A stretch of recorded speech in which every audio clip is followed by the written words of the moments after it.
नमस्कार मित्रांनो, स्वागत तुमचं। मित्रांनो, भारतीय जनता पार्टी ही मुसलमानांसाठी सौगाते मोदी घेऊन आले।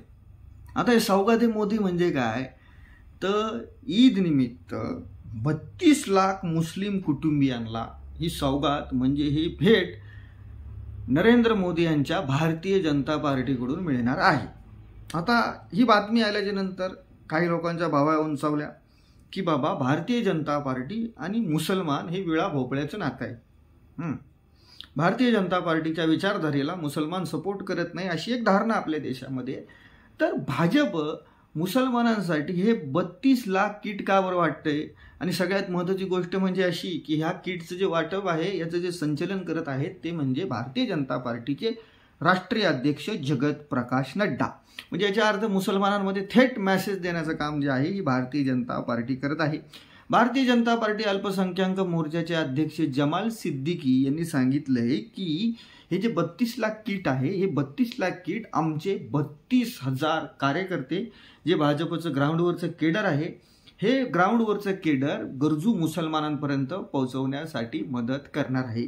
आणि त्याचबरोबर 32,000 मशिदीबरोबर आम्ही कोऑर्डिनेशन करून ईदच्या आधी या 32 लाख कुटुंबांना हे सौगाते मोदी नावाचं किट भेटेल याची खात्री आम्ही करणार आहे, असं भारतीय जनता पार्टी अल्पसंख्याक मोर्चाचे अध्यक्ष जमाल सिद्दीकी यांनी सांगितलं।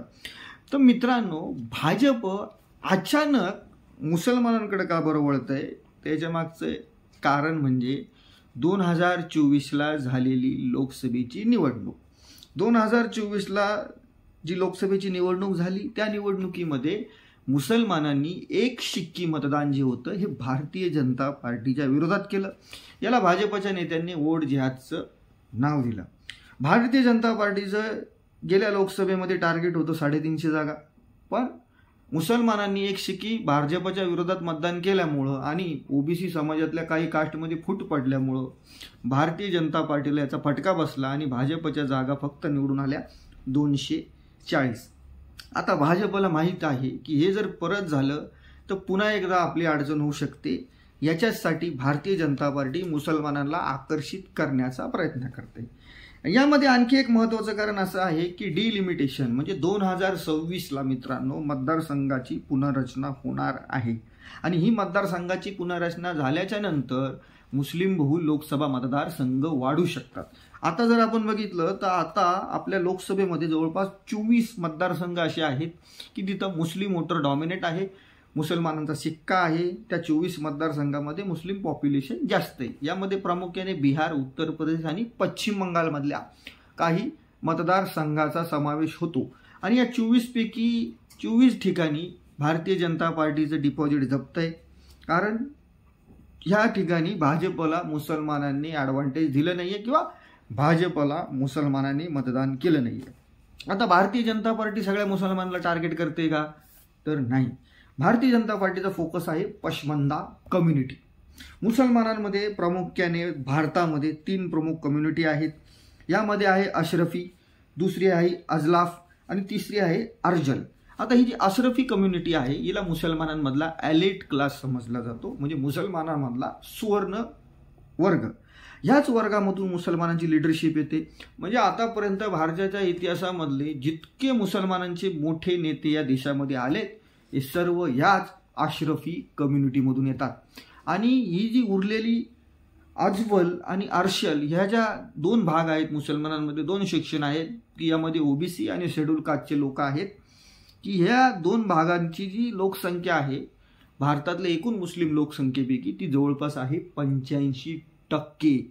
आणि ह्याच 85% वोट बँकला भारतीय जनता पार्टी आपल्याकडं आकर्षित करण्याचं काम करते। मुसलमानांमध्ये जे लोअर कास्टचे जे सेक्शन आहे त्याला पसमंदा मुसलमान म्हणतात, म्हणजे सामान्य गरीब मुसलमान। आणि ह्याच मुसलमानाला भाजप आपल्याकडे आकर्षित करण्याचा प्रयत्न करते। याच्यासाठी लोकसभा निवडणुकीच्या आधी 2024च्या लोकसभेच्या निवडणुकीच्या आधी नरेंद्र मोदी यांनी याच पसमंदा कम्युनिटीसाठी एक अधिवेशन घेतलं होतं आणि आता पुन्हा ईदच्या आधी भारतीय जनता पार्टी ह्याच पसमंदा कम्युनिटीमधल्या गरीब मुसलमानला, ज्यांना अर्जल मुसलमानांमध्ये एक सेक्शन आहे, त्या अर्जल सेक्शनला हे सौगादे मोदी नावाचं जे किट आहे किंवा जी ईदची भेट आहे हे देण्याचं भारतीय जनता पार्टीने ठरवले. कारण डिलिमिटेशन नंतर जे 24 आज भारतामध्ये मुस्लिम बहुल लोकसभा मतदारसंघ आहेत त्यांची संख्या दुप्पट किंवा तिप्पट होऊ शकते. आणि त्यामुळं ह्या मतदारसंघामध्ये भाजपला आपला वोट पर्सेंटेज वाढवणं हे क्रमप्राप्त आहे. त्यामुळंच भारतीय जनता पार्टी मुसलमानांमधल्या जो पशमंदा सेक्शन आहे, जो दुर्लक्षित वर्ग आहे, या दुर्लक्षित वर्गाला आकर्षित करण्याचा प्रयत्न 2022 पासून करते. यासाठी भारतीय जनता पार्टीने विविध कार्यक्रम घेतलेत. यासाठी भारतीय जनता पार्टीने अधिवेशनं घेतलेत. इव्हन प्रधानमंत्री नरेंद्र मोदी यांनी सुद्धा या समुदायाला संबोधित केलेलं आहे. पण त्याचा इम्पॅक्ट 2024च्या लोकसभेच्या निवडणुकीमध्ये झाला का? तर नाही. ह्या निवडणुकीमध्ये मुस्लिम कम्युनिटीनी जवळपास 95% मुस्लिम कम्युनिटीनी जी आहे ही भाजपच्या विरोधामध्ये मतदान केले.